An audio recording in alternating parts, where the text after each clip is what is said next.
사순절을 맞이해서 십자가의 길에 대한 말씀들을 전하고 있습니다. 지난주에는 십자가란 노예의 일이었다. 노예란 섬김과 같은 존재였고 복음서에서 예수님은 반복적으로 섬김의 일을 행하셨다 이야기하였습니다.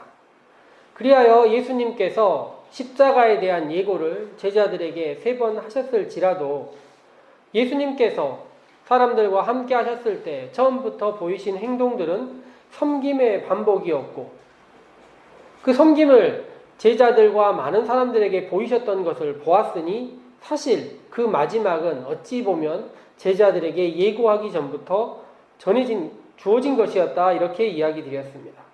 그리고 이사야의 말씀에 나온 것처럼 나의 종은 지혜롭게 행할 것인데 그 지혜로 인하여서 많은 사람들이 놀랄 것이다 이야기를 했습니다. 왜냐하면 그 지혜가 노예처럼 낮아짐이고 노예처럼 십자가의 달림인데 그 처참함으로 잔혹함으로 인하여서 사람들이 놀라고 두려워할 것이다 이야기했습니다. 그렇지만 그 지혜롭게 행함으로 인하여서 낮아짐으로 인하여서 섬김으로 인하여서 주님은 결국 높임을 받으실 것이다, 들림 받으실 것이다 이야기를 했습니다. 그리고 마지막 결론과 같이 했던 이야기는 예수님의 지혜로우심, 행동하심이 낮아짐, 섬김이었다면 이 시대에 예수님께서 만약 오신다면 우리에게 하실 일은 섬김과 함께 연대라는 새로운 형태를 가질 수 있으실 것이다. 함께할 수 없었던 사람들과 함께하고 그들의 자리에 서실 것이다. 고통받는 사람들 곁에 예수님께서 늘 계실 것이고 그들과 동행하실 것이다 이야기를 했습니다.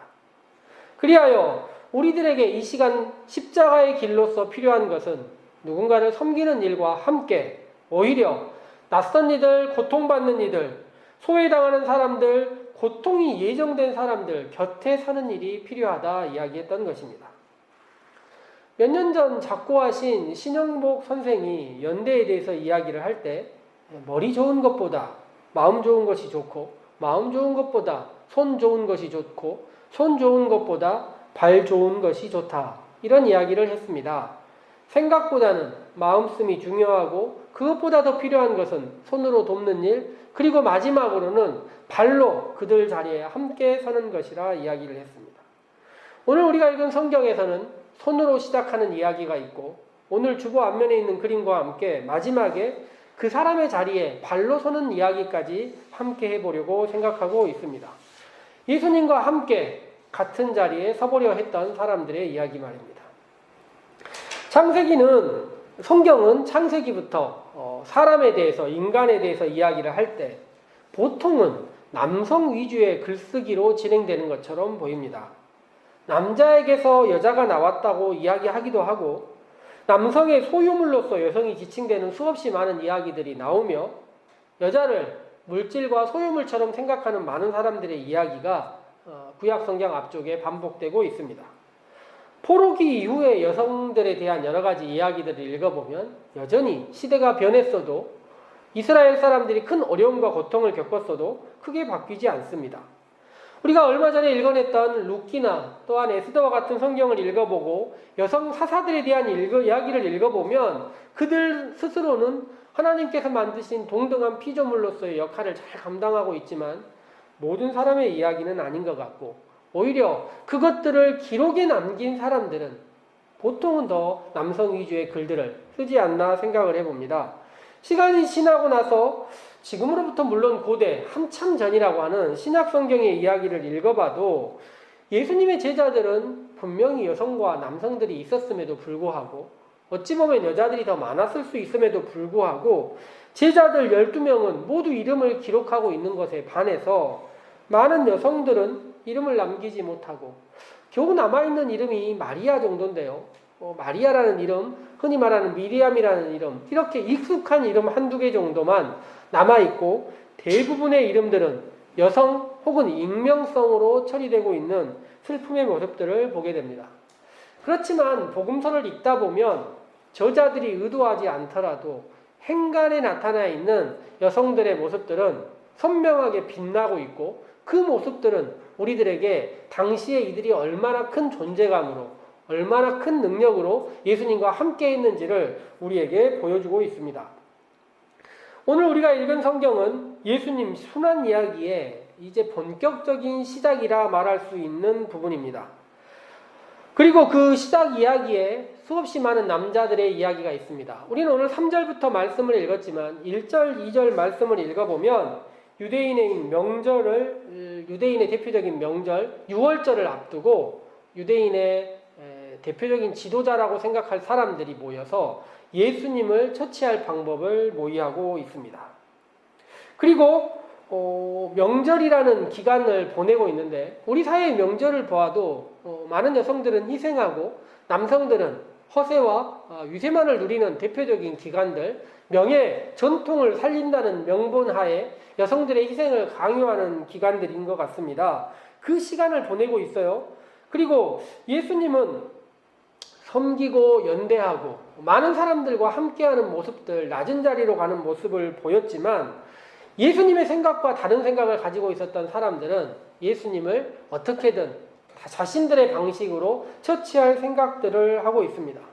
불과 며칠 전만 해도 예수님께서는 많은 사람들에게 겸손의 왕으로 오셨다 이야기하면서 많은 사람들의 환영을 받았지만 예루살렘에 있는 많은 사람들의 선동과 그들의 움직임에 많은 민중과 무리들 그리고 제자들까지도 유혹되어서 결국 많은 사람들이 넘어지는 이야기가 성경 가운데 있습니다. 어찌 보면 예수님이 등장하셨을 때까지만 해도 예루살렘에 두 개의 길이 있는 것처럼 분명히 보였었는데 예수님의 길과 흔히 말하는 예루살렘의 많은 사람들, 지도자들의 길이 있는 것처럼 보였는데 예수님의 길은 사라져버리고 지도자들의 길만 남아서 모두 그 길에 휩쓸리고 있는 것처럼 보이고 있다는 것입니다. 예전에 설교 말씀을 전했던 말씀 중에 공관복음서에서 반복되어서 나온 10년 넘게 혈류병으로 고통받았던 여인의 이야기가 있습니다. 예수님께서 갈릴리 바다 건너편 거라사라는 지방에 가셔서 귀신 들린 사람 치유하시고 건너오시자 회당장이 찾아와서 예수님께 이야기합니다. 제 딸 좀 고쳐주십시오. 그리고 많은 사람이 예수님과 함께 야이로의 집으로 이동하는 장면 말입니다. 많은 사람들이 한 걸음으로 같은 방향으로 가고 있을 때 한 여인이 예수님을 향하여 움직입니다. 동선이 전혀 다른 한 여인이 있는 거죠. 모든 사람들은 앞만 보고 가고 있는데 예수님을 향하여 찾아왔던 사람. 저는 이 동선, 이 방향성이 무척 의미 있다 이야기를 드렸었습니다. 오늘 우리가 읽은 본문에서도 예루살렘에서 가장 높은 지위를 가지고 있는 어떤 남자들은 예수님을 잡으려는 노력을 하고 또 대다수의 남자들은 얼마 안 되는 지위를 누리는 유월절이라는 명절을 자신들의 전통을 매개로 한 자리다툼을 하고 있고 늘 언제나처럼 무리들은 각자의 욕망에 기인한 휩쓸림으로 항상 물려다니고 있고 제자들은 수시로 누가 크냐 논쟁하고 있습니다.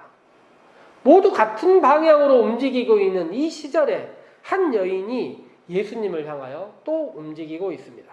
그리고 그 발걸음을 오늘 성경은 기록하고 있는 것입니다. 베다니에 예루살렘에서 조금 떨어져 있는 마을 베다니에 과거에 나병에 걸렸었던 것으로 보이는 시몬이라는 사람이 있고 아마 예수님과 관계 있었던 것으로 보이는데 이 사람의 집에 예수님께서 머무르면서 식사를 하고 계십니다. 나병 환자 이름까지 기록되어 있지만 성경에는 이 여인의 이름이 기록되어 있지 않습니다. 후대 사람들은 이 여인의 이름을 알아보려는 노력조차 하지 않았던 것일까요?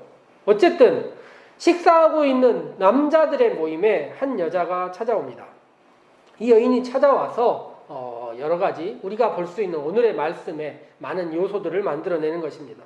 누가복음과 요한복음에도 향유를 부은 여인에 대한 이야기가 있습니다. 그런데 누가복음과 요한복음은 발에 부었다 이야기를 하고 약간 정황이 달라요. 마태복음과 마가복음은 오늘 성경 말씀에 있는 대로 치자면 비싼 향유를 가지고 온 병, 이걸 가져와서 예수님 앞에서 깨트리고 예수님의 머리에 그 향유를 붓습니다. 저는 이 말씀을 읽으면서 왜 머리냐, 왜 발이 아니고 머리냐 하는 생각을 곰곰이 해보았습니다. 식사하고 있는 도중에 머리에 누군가 기름을 붓는다고 생각해 보십시오. 아무리 좋은 향유라 하더라도 식사의 분위기와 흐름이 끊어질 수밖에 없는 것입니다. 발 정도 씻는 일에 대해서는 충분히 서로서로 공감할 수 있는 일 같습니다.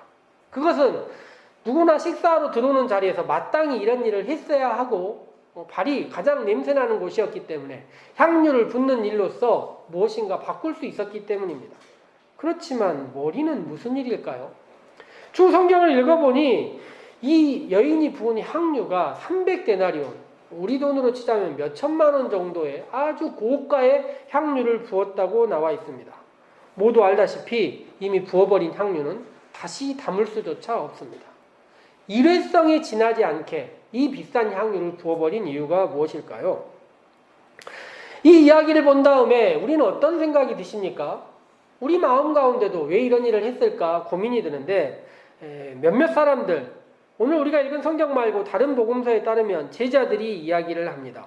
이 향유를 팔아서 가난한 사람을 도울 수 있었겠다.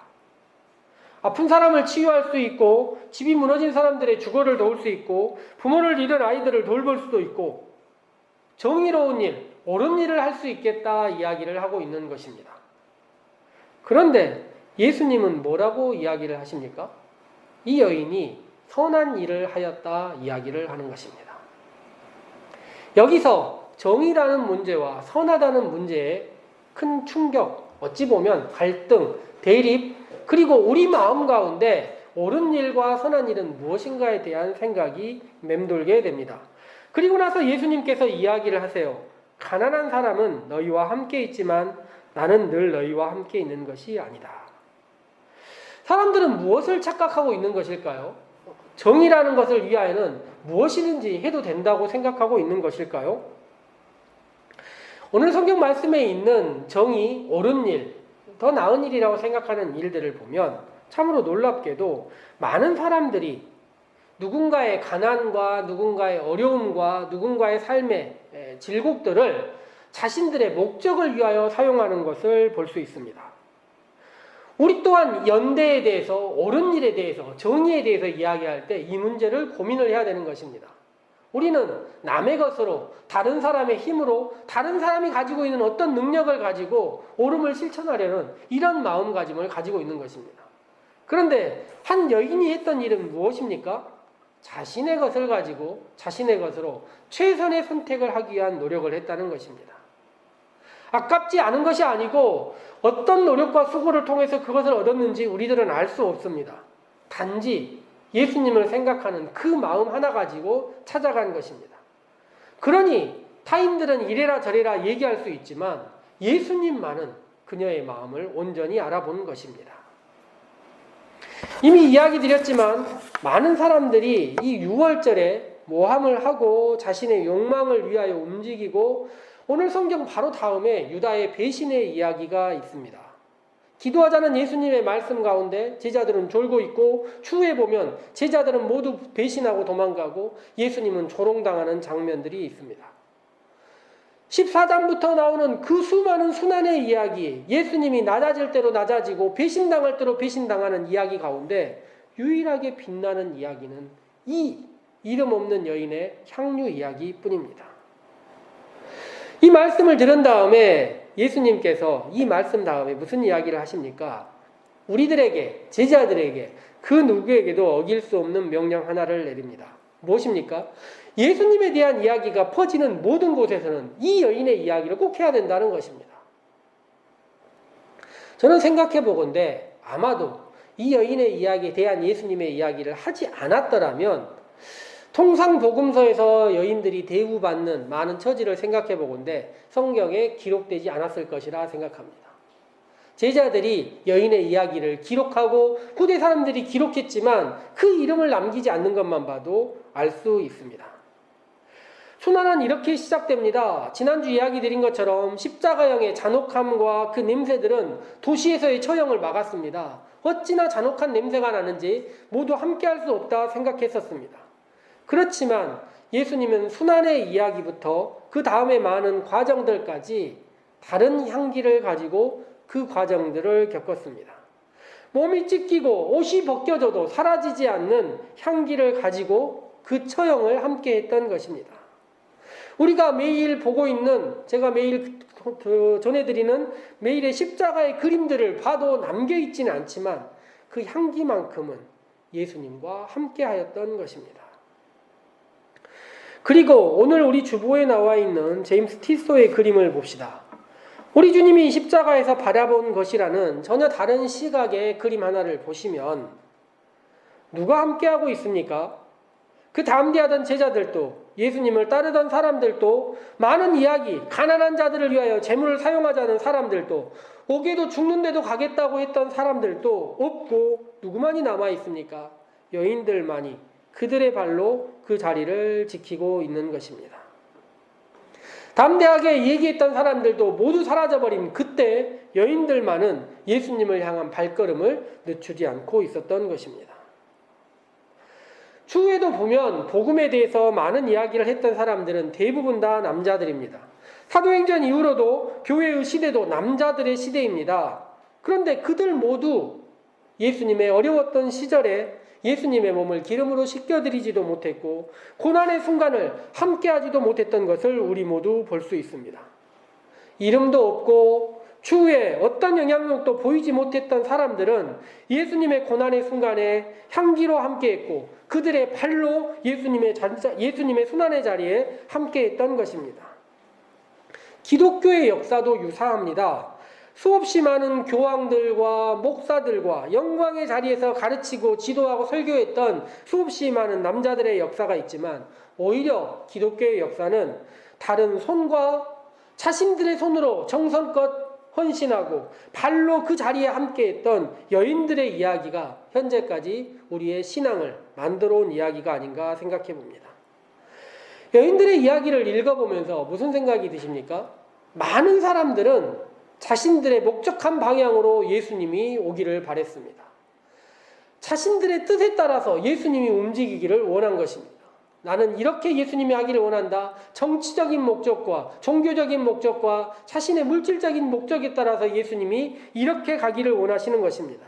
그런데 순환의 자리에 함께했던 여인들은 그것이 아니라 오로지 예수님을 바라보고 걸어가고 예수님을 향하여 움직였던 모습들을 보게 됩니다. 그리고 그 마음, 그 향유와 십자가 자리에 함께한 이야기들을 순환의 시작과 순환의 끝의 자리에 쌓여 있는 것을 우리는 볼 수 있습니다. 그리하여 저는 순환의 자리에 함께하신 예수님의 몸에 있는 향기와 눈으로 바라볼 수 있는 여인들의 모습을 보면서 외롭지만은 않으셨을 것이다 생각해 보고 있습니다. 사순절을 살고 있는 우리도 마찬가지입니다. 세상은 여전히 같은 욕망으로 흘러가고 있고 우리 모두 같은 것을 바라보기를 원하고 있습니다. 그리하여 세상 많은 사람들이 같은 욕망을 향하여 바라보고 자신의 신앙마저도 이렇게 왜곡하고 있는 시절을 살아갑니다. 그럴 때 이 사순절을 맞이하여 우리는 다시 주님을 바라봤으면 좋겠습니다. 우리의 시선으로 세상을 바라보고 그것에 주님을 함께하려는 것이 아니라 주님의 순환과 섬김과 연대와 고통의 자리를 우리의 눈으로 그 자리를 바라보고 주님과 동행하는 자리가 되면 어떻겠습니까? 그럴 때 주님께서 우리가 풍기는 마음의 향기와 우리가 함께하려는 동행의 기억들을 우리의 손과 발로 기억해 주시지 않겠습니까? 우리의 일주일의 사순절이 주님과 동행하며 주님의 순환의 자리를 함께 동행하는 그런 시간들이 되기를 소망해 봅니다. 함께 기도하도록 하겠습니다.